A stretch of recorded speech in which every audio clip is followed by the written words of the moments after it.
Hi, I totally forgot to plan for today's content, but God has made it possible for me to be here. I hope you guys are fine. The weekend is going fine so far. I'm going to be talking about random stuff today, but someone asked me to talk about the Toyota Noah because he's planning to buy it. Some lady, a lady follower of mine here, also asked me to talk about the Noah some time back. And I have a friend that is actually selling his Noah. He's upgrading to an Alphard. So the Noah that is in the background, that Noah there, yeah, he's trying to upgrade to an Alphard. I'm going to have a video on it sometime next week. Work is crazy these days, but I'll try to make that video soon.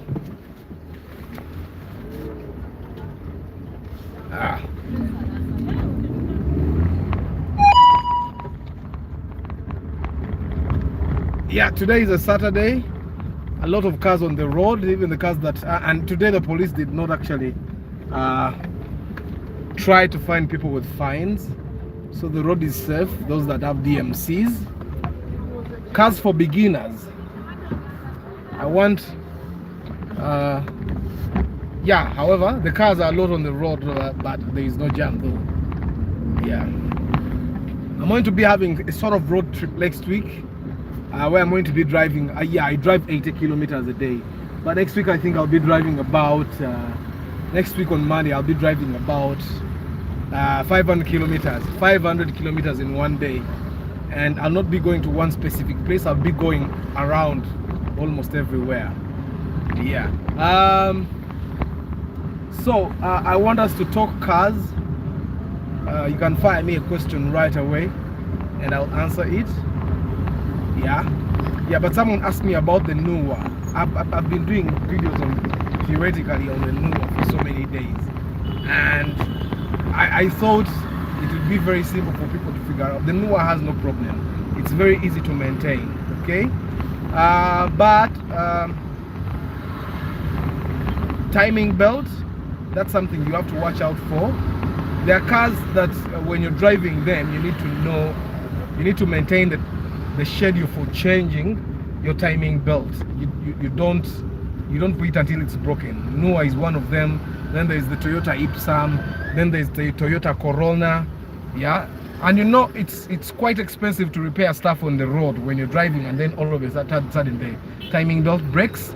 The timing belt you would have bought at 70,000 in the garage, you'll end up paying 100,000 for it, and then the labor also doubles, and you don't want to do that.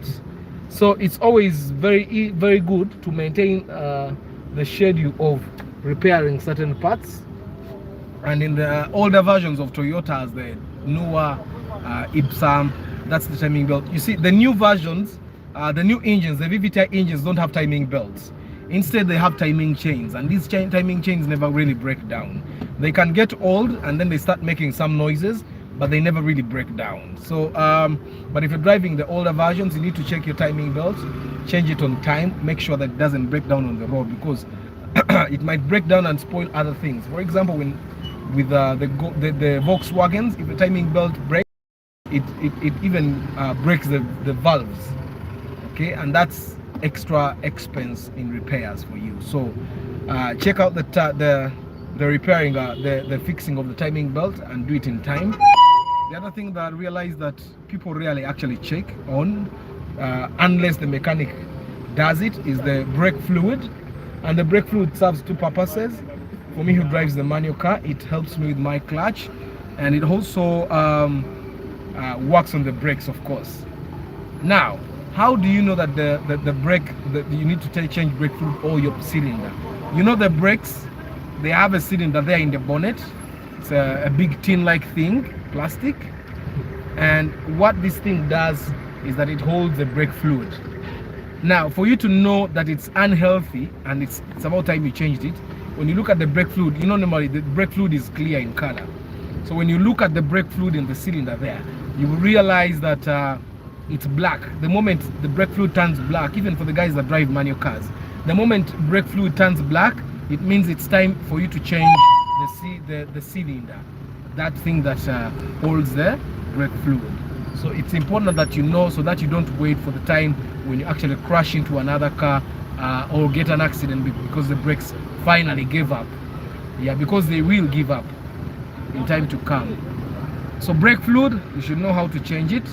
In the video of the Wish, I showed you how to check when your service is due, how to know when to do your service. I hope you're doing that. Speaking of service, I have to check mine. It says 240 and what? No. 247, 200 and okay, I need to do service tomorrow as well. My God. Yeah, my service also is done. You know, sometimes I forget that I drive very long distances. I should actually take out these tags. Yeah, you see what has happened to me? I realized that I have to go to service when I have a very long trip on Monday. Yeah. So in the Wish, the video where I reviewed the Wish, I shared a picture of this. I don't know if this can focus properly. This is the Shell service tag. Yeah, we changed the oil filter, we greased and all. Yeah, so now it's time I go. I think I'll do the service tomorrow in the morning. Yeah, and you know the VVTi engines, when service, when it's due, service is due, the engine totally changes the way it sounds. If it has been smooth, then it starts sounding rough. Yeah, I don't know how that is done, but that's how the new technology is. They're actually newer cars where you would think the engine has blown. I used to drive a Vitz, a 2001 Vitz, and the moment service you exceeded the service mileage, it would start sounding like a lorry. The moment you change the oil, it went back to normal. It went back to sounding silent. Yeah, so you need to yeah, there's some traffic, so you can push me a question and I'll answer it. Yeah, so I want to talk about the cars you can buy on low budget, especially the people that, if you're still learning, you don't have a lot of money. There are cars that normally they will tell you are cheap to buy and start with at the beginner when you're going to be knocking and scratching, but those cars will end up being expensive because they are older models, and older models, the spares are now rare because who manufactures those spares anymore? You get, for example, if you're going to buy the Toyota Starlet, the older version of the 1991 Toyota Starlet to 93 Starlet as your first car, you need to think about where are you going to buy things like the windscreen in case it breaks, where are you going to buy things like lights in case you crash, because as a new driver you may not crash into another car, but you may crash into a pole at home as you're trying to enter your compound. You may crash into a fence. Okay, you may forget to engage the handbrake, and if you forget to engage the handbrake, then the car might roll down and crash into something. So you need to think about all those things. If someone crashes into your car, where? Yes, I'm changing the gears. Let me see if I can show you. You see, this is my gear lever. So this is a manual car. So if you're going to buy an older version of a car, that's why they are called classics. So the spares are rare, are very rare. If you're going to buy, there is a car that is called a Dudu. I don't know if you know the Dudu. It's the older version of the Toyota Nuwa. It's either 1996 or something, before the Nuwa started being manufactured. I used to own one, and one of the biggest problems was finding replacements for lights, replacements for even spare itself. You would go to Chiseka market and fail to find the replacement because the spares are no longer manufactured, and you don't want to buy a car where the spares are no longer manufactured, because then you'll get trouble when you try to find it in case something breaks down. So as a beginner, I'd recommend that you start with cars that are current, like the Toyota Vitz. If you can afford, you buy a Paso. Now I'm talking about cars that consume very little fuel, very easy to handle. If you're a new driver, a new car owner, first time driver, you can park it properly even in reverse.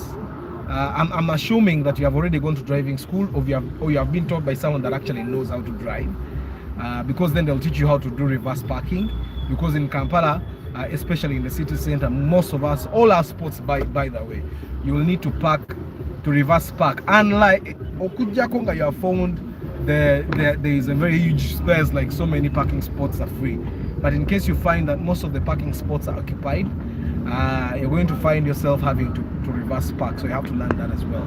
So the cars I'm talking about are very easy to park, very easy to maintain, very easy to wash in case you don't have the budget to actually go to a car wash.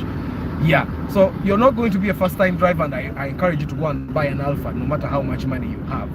I'll not encourage you to go and buy a Harrier or a Nua, a Wish. Yeah, you'll get a lot of, you'll have to repair stuff a lot of times. You'll have to replace lights a lot of times. You may have to buy bumpers, because as a learner, it's not that you're a bad driver. You're a new driver, so there are things that you don't know. Some calculations you actually don't know. Okay, so yeah, you should buy those small cars. You can buy a Sienta as well if you can afford it. The fielder is quite long, so I don't normally recommend it for first-time drivers. I mean, if you're a first-time car owner, you probably don't have a family. You don't have a big family, so you don't need a very big car. You don't need a very big boot. And I don't really see a reason why a first-time car owner is buying a Toyota Hilux double cabin. Yeah, for me, it doesn't make sense. I wouldn't see you buying a Pajero Mitsubishi as a first-time car owner. There is a lot for you to learn, by the way. So you don't want to get into a car that will be expensive. You can buy, yeah, there are those Honda Fits as well. And I wouldn't recommend a first-time car owner to buy an SUV like the RAV4 or the Escudo, especially not the Escudo. The Escudo has a problem. The suspension is too high, so it's shaky on the road. It's very shaky on the road, so it means in case you maneuver poorly, it's very easy for the Escudo to roll, and you don't want the Escudo to roll on you, because that's if it's going to be your first car. If you drive past Kawempe Police, you will see the an Escudo that roll, and there's a time an Escudo almost rolled on me before I knew. But with an Escudo, you'll have to go very slow. I think it's the same thing that happens with the Super Custom. It's the suspension is so shaky. Yeah, so you can questions. I'm ready to answer all your questions as I also try to do my assignments. Yeah, I have some evening assignments that I'm running. So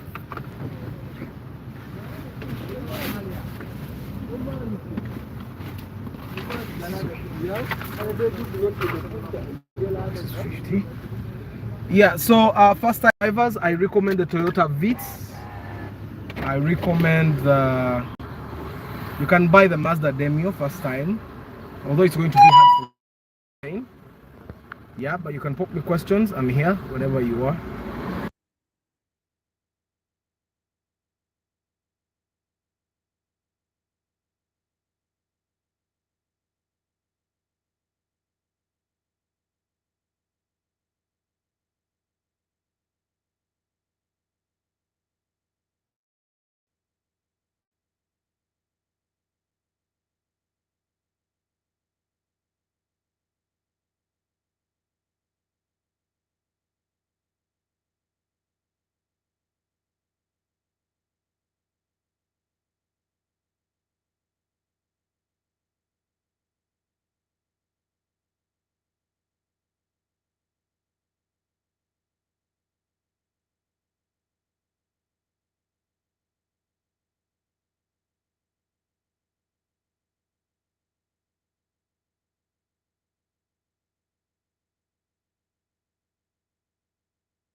Yeah,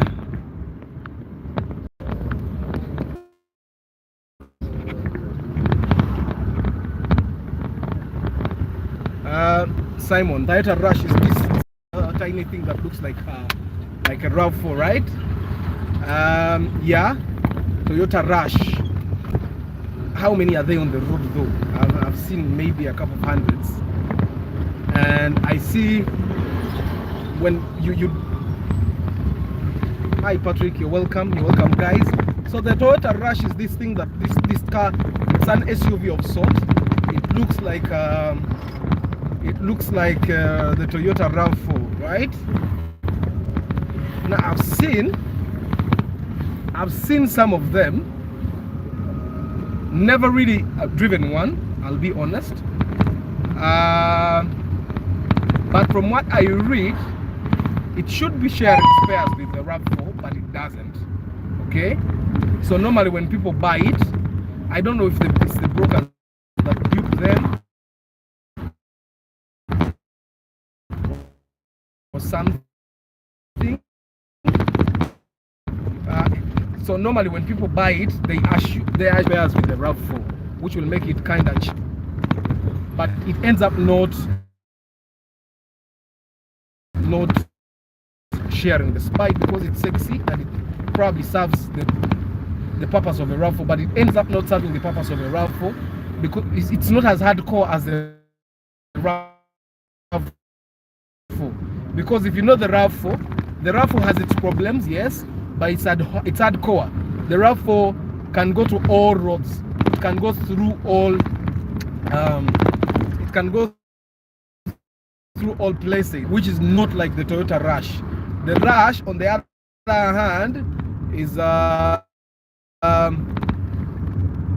Rush is as sexy as a Wish, just higher. It's almost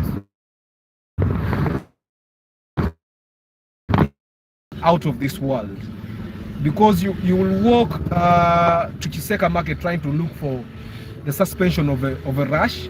If they are selling to you the shocks of a RAV4, a pair at around 300 or 250, they'll tell you the one for Rush is 400, and you don't want to buy a car where you end up being the only one that owns it on the road. So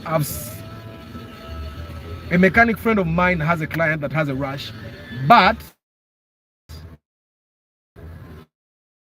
the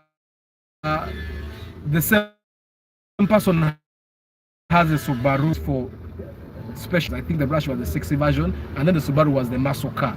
So the muscle car goes to the village, the muscle car goes to the garden, the muscle car goes to work. The muscle car does all the work for him, and the Toyota Rush, I think, is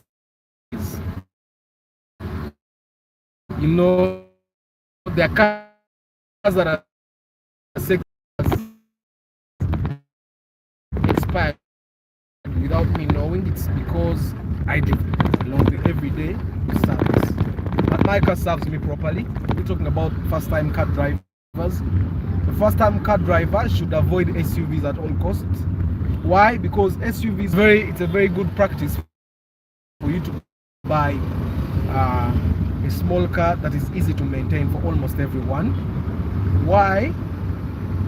Because it will also be easy for you to maintain. It won't be expensive, and that means you will enjoy driving it, and you will be encouraged to buy another car as well.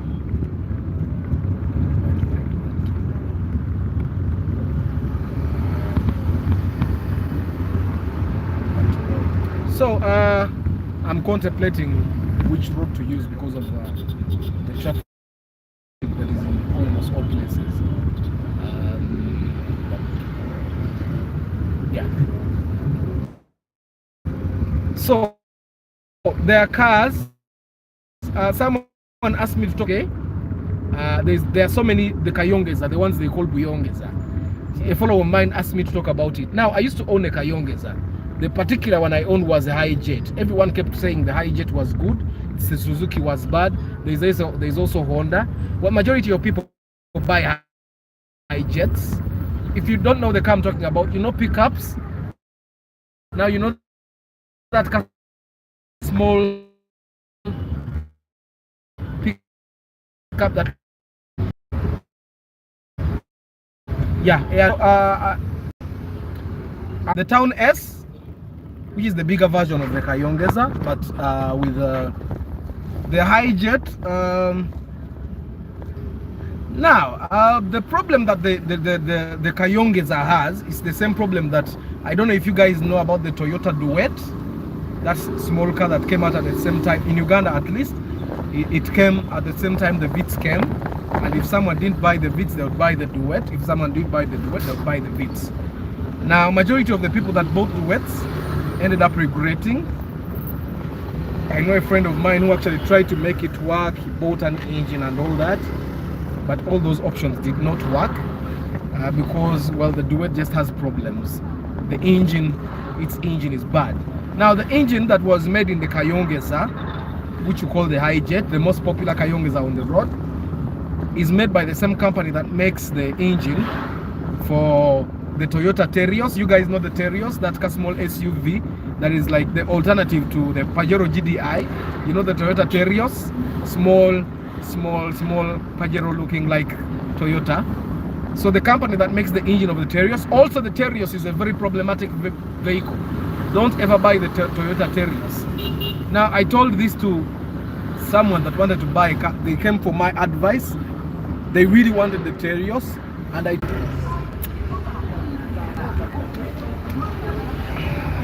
Airtel internet keeps disconnecting me. I was talking about the Toyota Terios. So that buddy of mine went ahead and bought a Toyota Terios, and he did this against the warning of so many people. And the Toyota Terios is not on the road today. He has not even driven it for a year. First, he drove it for 2 months. It got a problem. He parked it for 2 months. He was still getting money to try and fix it. He fixed it. It was on the road for 3 months. Still, it went back to the garage. So whatever you do, don't buy a Toyota Terios. It does not matter how badly you like it, that it's a small SUV. Don't buy the Toyota Terios. Yes, I've been telling you not to buy the Pajero GDI, but well, compared to the Toyota Terios, you can buy the Pajero GDI. The Terios has engine problems that will never be solved in Uganda. They said the engine maker is Daihatsu. The company is called Daihatsu, and it's the same company that makes the engine that is in the Toyota Duet. It's the same company that makes the engine that is in the Kayongeza, the hijet that I'm talking about, the small pickup. Yeah, so you don't want to buy a car that already has confirmed engine problems. Don't buy the Terios, don't buy the hijet. So my story with the Kayongeza is that I bought it and drove it for like 6 to 7 months. And yeah, it kept having problems. You'd start it at home, drive to wherever you're going. It goes properly, you park it. Now when you come back, try to start it, the car doesn't start. I'm sure it's the same thing that happens with the Toyota Terios. It's the same thing that happens with the Duet, the Toyota Duet. Those cars just have engine problems. Yeah, I've just seen the Rush that my brother was talking about. Yeah, people buy it thinking that it has the same spares with the RAV4. Unfortunately, it doesn't, because the Rush is a smaller SUV, so it can't share spare with the other bigger SUVs. So the spares end up being very expensive, and for someone that buys the Toyota thinking it's easy to maintain, they don't. So I ended up selling my Kayongeza at 800. No, I think I sold it around 1 million, and then I had to also transport it to the person that bought it, because I was taking to Chewai, where they kutema the cars. So just like that, my Kayongeza, the one I bought around 3 million, and then 3 million was a lot of money. Yeah. So I had bought the Kayongeza for some work, which it didn't fulfill. It worked for some time. Yeah, the longest journey I did in Kayongeza was I went to Gomba. If you know Gomba, where Bobby Wine is born, one of his brothers is my friend, so we went there for a party, and that's the longest journey I did. The last journey it did that was long enough. So we went to Gomba and came back to Kampala. The engine was just fixed before I went to Gomba, and by the time we came back from Gomba, it was smoking again. So don't buy the Kayongeza, my brother. You were asking about the Nyongeza versus the townace. The townace, on the other hand, I encourage you to buy it, but I don't encourage you to buy the diesel version. Okay, I encourage you to buy the petrol version. Now the petrol one normally has either a 3Y or a 2Y. The 2Y engine is the one that has a carburetor, and carburetor engines have their own challenges. You see, the carburetor engines were the first engines that were manufactured. So most old cars, the very first 1960, 1970, and some 1980 cars, they have a carburetor. They don't have any EFI. EFI is electronic, but then the other one, it's electronic injection. But the EFI, the carburetor engine has a carburetor where the fuel goes, and then the carburetor times and gives you fuel in the measurements that you need to get there. The same thing that happens with the EFI engine and the valves and all. So if you get the 2Y or 3Y, you're good to go. With the 2Y, which is a carburetor one, you'll get some problems. However, the townace with the carburetor system will be easy on the fuel, because they can basically just play around with the carburetor, and then the car will take little fuel. Although whenever you reduce the amount of fuel the car consumes, you reduce the power as well. So they play with the carburetor, reduce the amount of fuel that your car uses, but it also reduces the power. So but the carburetor system is good on that. But if you take bad fuel at any moment, the carburetor might fail, and you don't want that to happen to you. It happened to me with the Kayongeza. The Kayongeza has it doesn't have EFI, although currently they have some EFI Buyongezas coming out, but still I wouldn't recommend you buy a Kayongeza. Why? First of all, it's a small engine, yet most of the people that buy Buyongezas want to use them commercially. So we end up loading them with a lot of stuff, and then the engine is weak, because I think it's around 999 cc, and it ends up consuming, first of all, fuel, which you thought it would not consume, and then two, the engine dies before its time, because you have been loading it with a lot of stuff. You see, the Japanese, they made the Kayongeza to carry light stuff, like one door, okay, to carry a TV, to carry small things. But for us here in Africa, we don't know those things. So when I buy a pickup, it's a pickup. It's supposed to carry everything. That's how the engines actually die. You can buy the Light S. The Light S, but I recommend you also buy a 4-wheel drive. The 4-wheel drive version can go to all places and you will not get stuck. The 2-wheel version, that's another problem. But the Toyota townace is good for commercial business. Most of the ones you will buy don't look really nice, so I wouldn't think about aesthetics as I'm buying that.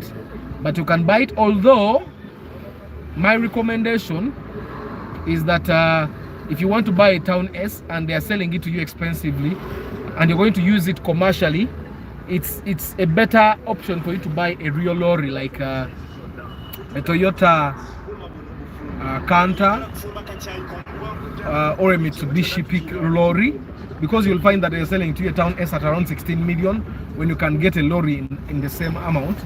Okay, and the lorry carries more load, it's bigger, it has a bigger tray. So when instead of buying the townace at a very expensive amount, I'd recommend that you go ahead and buy a lorry. You can buy a Canter, you can buy a Isuzu Elf, you can get an Elf at around 16 million that is in working condition. Yet if you buy a townace, it will still be just be in working condition.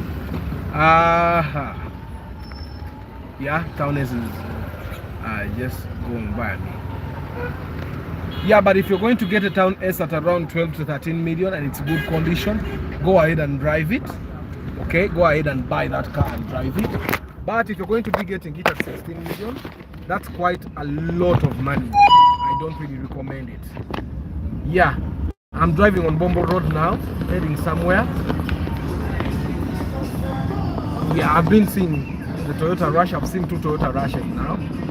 So I wanted, in case I get in traffic and I see the Toyota Rush, then I can show you for the people that don't know. For those that don't know, the Toyota Rush almost looks like the RAV4. It's the version of a RAV4 that is smaller, but much more expensive to maintain than the RAV4, and weaker than the RAV4. So that's the RAV4, the older version of the RAV4 in front of me there. That's the RAV4, the strongest RAV4 I know. It has a very strong body. The problem with those RAV4s is in the gearbox. As it ages, in the automatic versions, as it ages, that RAV4 has a problem with the gearbox. That when you put in drive, it has a sound it makes as it lashes forward. And that sound is uncomforting for people. But it's no problem. People have driven with those problems for years. It doesn't stop the RAV4 from moving. It doesn't stop it from functioning optimally. So I was saying to my brother that was asking me about the pickup, you can get the elf. You see those there is an elf. There are around 3 elves there. You can buy an elf at almost the same amount you'll buy a townace. So I'll recommend that instead of buying a townace, if it's expensive, go ahead and buy an elf. It will do more work for you than the townace. Yet even when you're reselling, it will sell for a higher price. Yeah. So the Toyota Rush, it's a comfortable car. I'd recommend it for ladies. Why? Because ladies don't really go long distances. Yeah. They don't go long distances. The Toyota Rush will drive you in smaller distances very comfortably. It will not break down. I don't say the same if you go in long distances. I don't know how many times you've seen the Toyota Rush on a highway like Masaka Road or Mbarara Highway. I don't know if you've seen it on the Mbari Highway. Most of the people that own the Rushes actually drive town service, and when they're going up country, they have other cars that they drive. Yeah.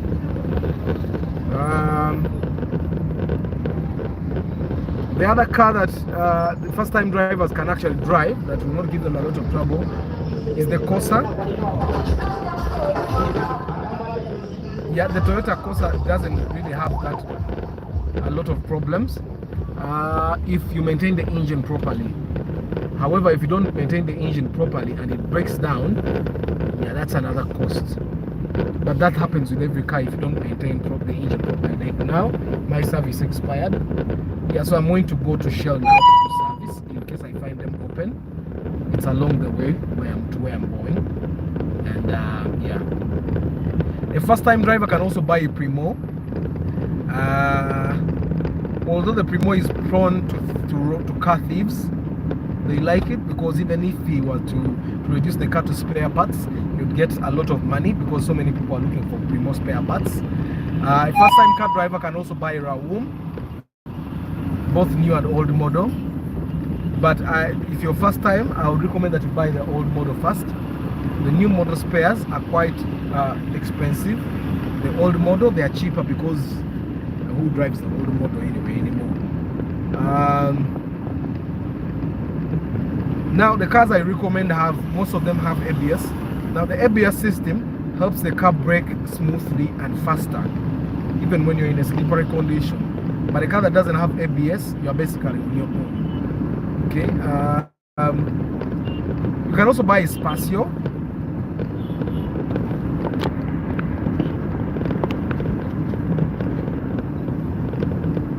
Subaru Forestor. Yes. Subaru Forestor is a very good, useful car. When it's on the road, I would recommend that you don't buy one with a turbo. Although having a car with a turbo seems like something that is really nice, but I would recommend that you don't buy a Subaru with a turbo. The Subaru with a turbo is very expensive to maintain. You may get trouble with it, but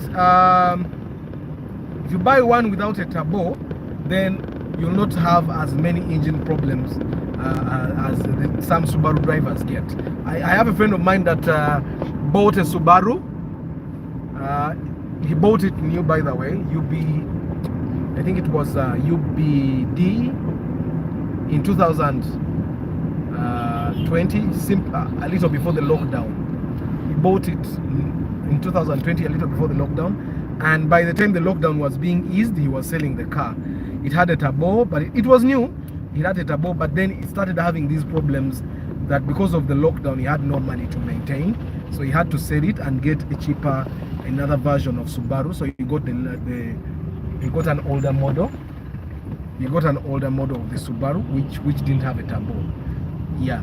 So if you're buying the Subaru, don't buy one with a with the turbo.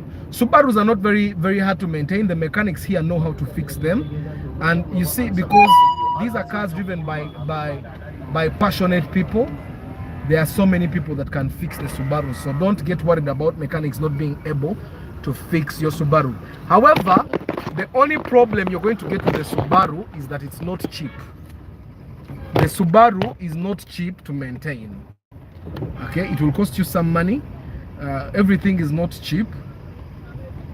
That's something I can't tell as to why, because there are so many Subarus on the road. Today I even saw a mini Subaru, the Subaru that looks like a Vitz. We have also seen Subarus that look like RAV4s. We've seen Subarus that look like Harriers. So people are driving Subarus, a lot of Subarus these days. So the mechanics are there. The only trouble is the spares, especially if you buy one that has already been driven on Ugandan roads. Chances are high that someone is selling their Subaru because maintaining it has become hard for them. And if that happens, you just know you're going to spend a lot of money in the beginning as you start to drive the car. And you don't want to buy a car that is going to take a lot of your money. So Subaru, unless you buy it as a new, if you're going to be the first or second driver in Uganda, I don't know. If you're going to, you see, if spares are expensive for a car, it doesn't necessarily mean they are bad. The car is bad, but it means it might cost you an arm and a foot to repair some of the basic things that you'll easily repair in a Toyota.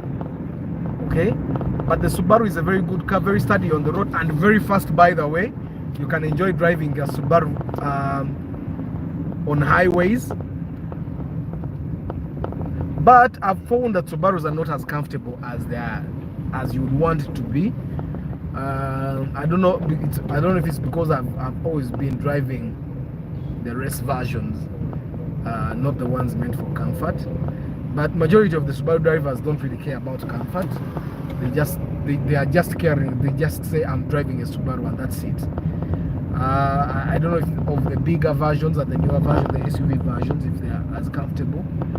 But the ones I've driven have not really been very careful. They're very comfortable. Yeah.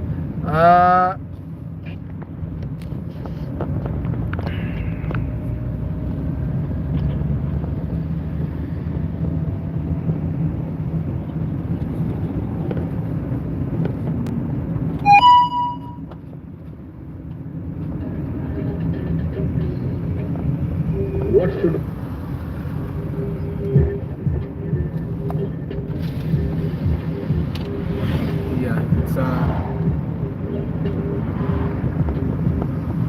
yeah, I had a traffic officer that was on my neck. He was on a bike trying to warn me. I see you using a phone as a driver. I'm not really using a phone. I'm talking to myself. It's not really using a phone. Yeah. And of course there are people that look at me saying that I'm talking to myself. I'm not just talking to myself, I'm talking to you guys.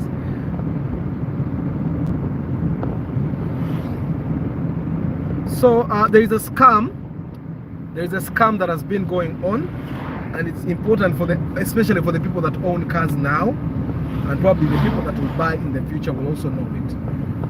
When your tires are worn out and you want to replace your tires, you'll be lured to want to buy cheaper tires.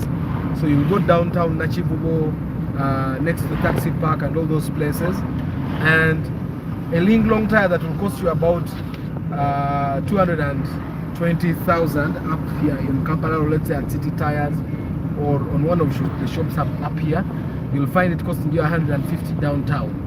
Now don't fall for it. I have a video. In one of my videos, I tell you how to find out the expiry date of a tire. You see, when the big sellers of tires, the big wholesalers of tires, like City Tires, bring tires. They bring a lot of tires, okay? Now when they bring all those many tires, and some of them don't get bought, obviously. Now the tires that remain, they have to sell them, so they end up selling them very cheaply to downtown sellers. Okay? Now, mark you, the tires that they're selling to downtown sellers or downtown shops are almost expired. Okay? Now, almost expired tires are bad for you. Why? Because when you put new tires on the car, expect to drive that tire for at least 1 year. Okay, 2 years basically, because there are times I put new tires on my car and I drop the tires for 3 years.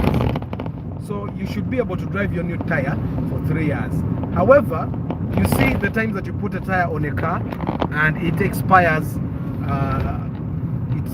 let's say the tread gets done in less than 3 months, you should go back and check the expiry date.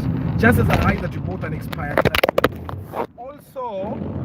Also, if you buy an expired tire, police is going to get you, because they are constantly on the lookout for people that are driving expired tires. But I have a video on that. You should go to the channel and check out the video where I talk about expired tires. Okay, then you learn how to check an expiry date. Normally it's 6 figures that show you the date, the month and the year. No, there are four figures. They show you the month and year. No, they show you the week of the year and the year in which the tire was manufactured. So when you learn how to check, my Shell is there. I hope the service guys are there. And then we can talk about it as well. So my service is expired. I did my service at this very fuel station in July, and I almost forgot that it was expired.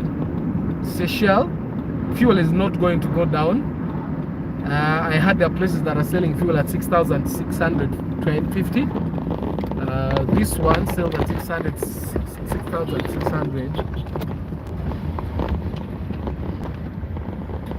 Yabale papa, njana kola service. Munterekere mu amafuta gange. Ndaba mutandise opangulula ebyuma.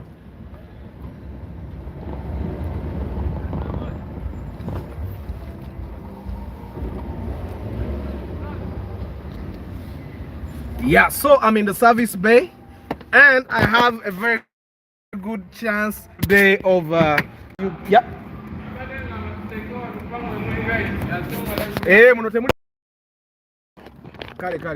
So we are going to talk to this service bay guy, and he will tell us what he should do. Why? I got a cover. So we are going to talk to this service bay guy, and he tells us what you should look out when you go to do service. I'm at a Shell, and it's night, so he's telling me to change the bay because the bay I had gone to doesn't have light. And yeah.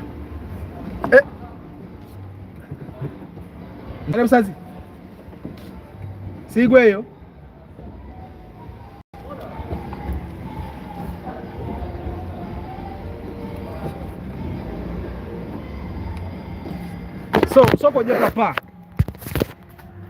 So I want us to talk to this guy. Ndi wano ku channel yange njogera ku bya motoka, and abantu mbagambye nzija kola service. This guy bamwita Kelvin, eri wano Shell Matuga. This is called Shell Kawanda. This is Kawanda, isn't this Matuga? This is Shell Kawanda. So I want him to tell us what we should look out as we do service. He's going to do the service. We're going to be live. Yeah. So I did my service here, and today as I was driving, I realized that I was off by about 1,000 kilometers. Yes. No, this is no. I think this is the one you see. So it's 241. It was supposed to be 240,000. Yeah. This was here. So tell my followers here, I have some people that have not yet bought cars. They want to buy cars. I also have people that have bought their first car. What should they look out when they come to do service? I've heard that there are times you guys put old oil in our engines, especially when we don't look. So tell them that destroying, but most especially it doesn't work at Shell because we are selling our brand. Yes. We are selling the brand, and we want when we work at you, at your car, you go and call another customer. Another customer to and come. You direct him to Shell Kawanda. Yeah. By the way, you direct him to Shell. Any Shell. Yeah. You tell him that just go to Shell. Yeah. They will do what you want. So I've heard that you guys have different kinds of oil. You come. Yeah. So You guys, we have different kinds of oil for Shell. At least I use Shell products. I told you why I do. These guys have different kinds of shells. And if you're going to be buying a car, you're probably going to be buying, let's say you buy a Starlet, 1993 Starlet, or you buy a Corona Chivina, or you buy a Chikumi, or you buy a Vitz. So I'm going to be asking him which Shell. Is this for petrol or diesel? No, this is. You talk about Remora, you're talking about diesel. Oh, so where you is call it? it Ago, eh? Ago. Then when you're talking about Helix, That's petrol. you're talking about Where is the petrol. Helix? Helix can work in both petrol and diesel. So when you're talking about advance, yes, advance is working in bikes. Advance is for bikes. Bikes. Okay. So the oils are here. So these are the oils. He says when you talk about Remula, this is all for diesel cars. Yeah, but it works. It works in different engines. Yes. And different. I think I can call it. Engines is Yeah. On age, if it's a very old engine, there is an oil that is recommended for that. When you're dealing in old age. Yeah. So this is Helix. Now this one works for both petrol and diesel. Yeah. It can still work in bikes. It also works in bikes. Yeah. Okay. Now, but in big bikes, big bikes. Yeah. Like these ones for bikers, the American Horse and all, BMWs. Okay. But you can't put this HX7 in a bike. Why?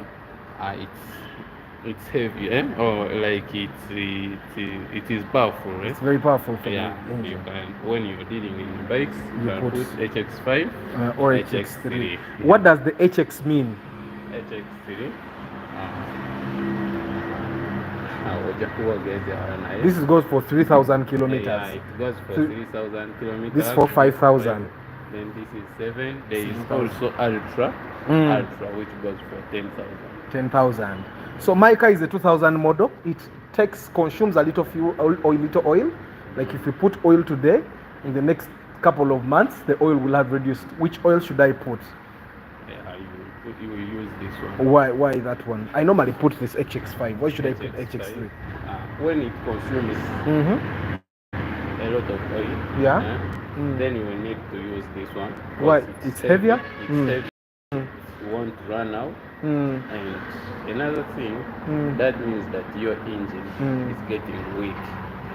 The engine is getting weak. It's getting weak. So it can't run at 5,000 kilometers minus changing the service. Oh, but normally when I put this HX5, we instead of writing HX5, topping up. Actually top up only once. But on the service tag we put 4,000 and not 5,000.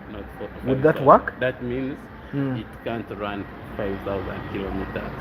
So it's just better for me to put this. This oil is heavier. Is it cheaper? Yeah, it's cheaper than this one. How much is this? This is because this is 4 liters. How much is it? 4 liters, 71. 71, and this is how much? 78. 76. 76. Okay, so we are going to do service. He's going to start, and I'm going to keep the broadcast live. So I still have to make up my mind on whether to put the HX5 or HX3. He recommends the HX3 because it's heavier and my engine is getting weaker. I have no problem with that. So normally when you go to service, one of the things you do, good. So one of the things he's going to work on is going to change the oil filter. I think I first check on your service. Yes. See the oil that you used before. Yes. So last year, actually, did they put service you used HX? No. Okay, they did because I paid for HX5. See, that's one of the scams, and I did it here, by the way. I paid. This is the one in July. I paid for HX5. That's why you see that they put 240. But let's use the HX3 now. Yeah. Or maybe you never know. I have used HX5. but I forgot to put to indicate it on the service tab. Okay.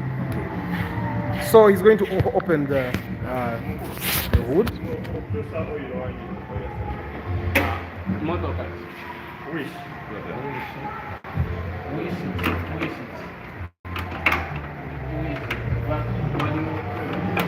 So I have a very dirty engine here. My engine is a 2NZ. This goes to the Pro Box. So this is the same engine you'll find in a Toyota Pro Box. 2NZ, it's a 1.5.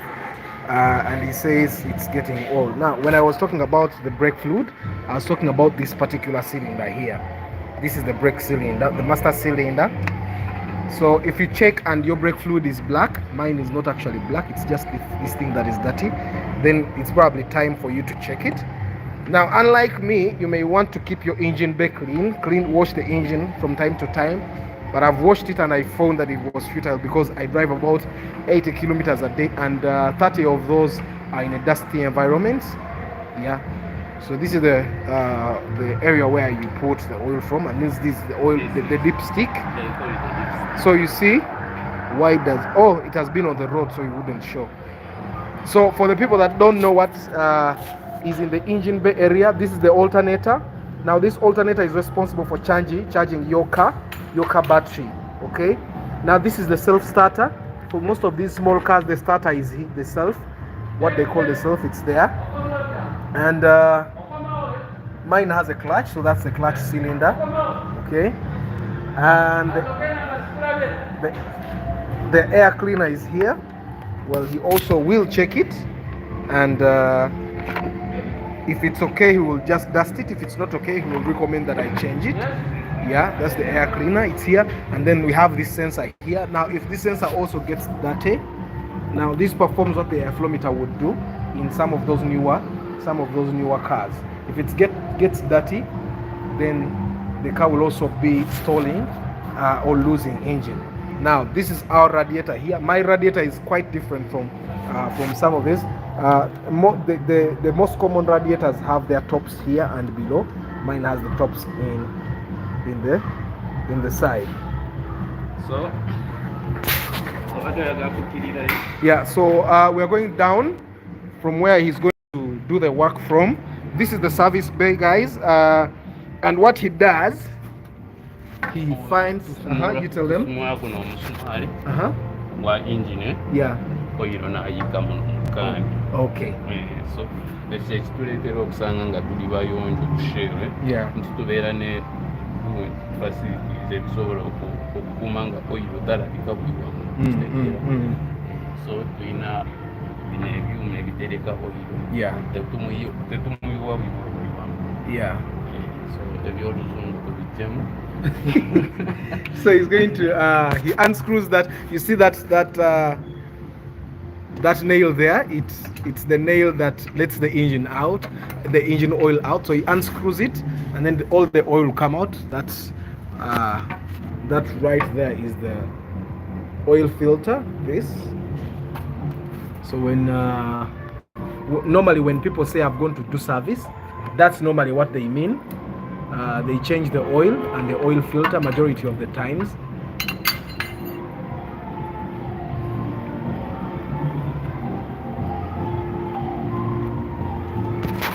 Yeah, and just to explore under the car here, this is the exhaust pipe here, and it runs.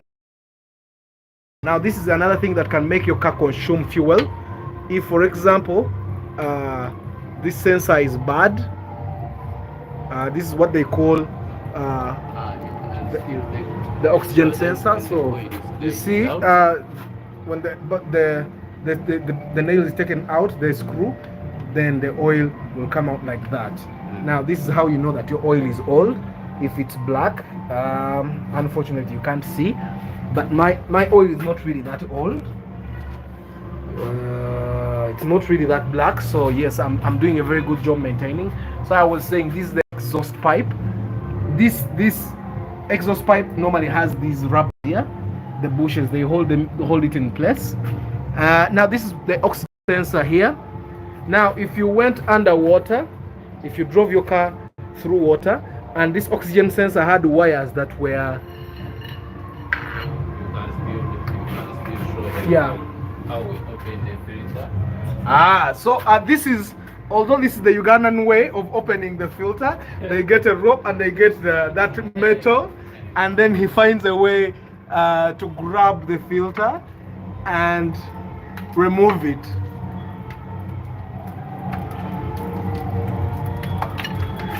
So some of the things that I was telling you that you need to look out, that are expected to maintain with some cars, there are bushes in here, okay? There are bushes here, okay? And there are bushes here. These are ball joints here, and there is a mounting up here. If you can see, there is a mounting up here. Mine is still very healthy, okay? This mounting hold, it goes above the steering rack. It holds the gearbox in place. Now these are fuel pipes here. These are fuel pipes. They go all the way from the engine back to the fuel tank. Now this is my fuel tank. Okay, the fuel tank is, it's here, and it shakes. I need to figure out why it's making that noise. So the exhaust pipe comes all the way up to here, and the back shocks, yes.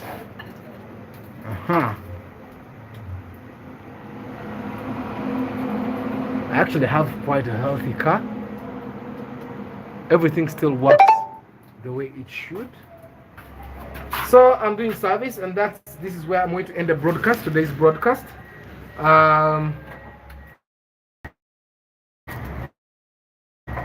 Adam is asking, do you think that Ugandan mechanics are ready for hybrid cars? Yes, Ugandan mechanics are ready for hybrid cars that will enable them.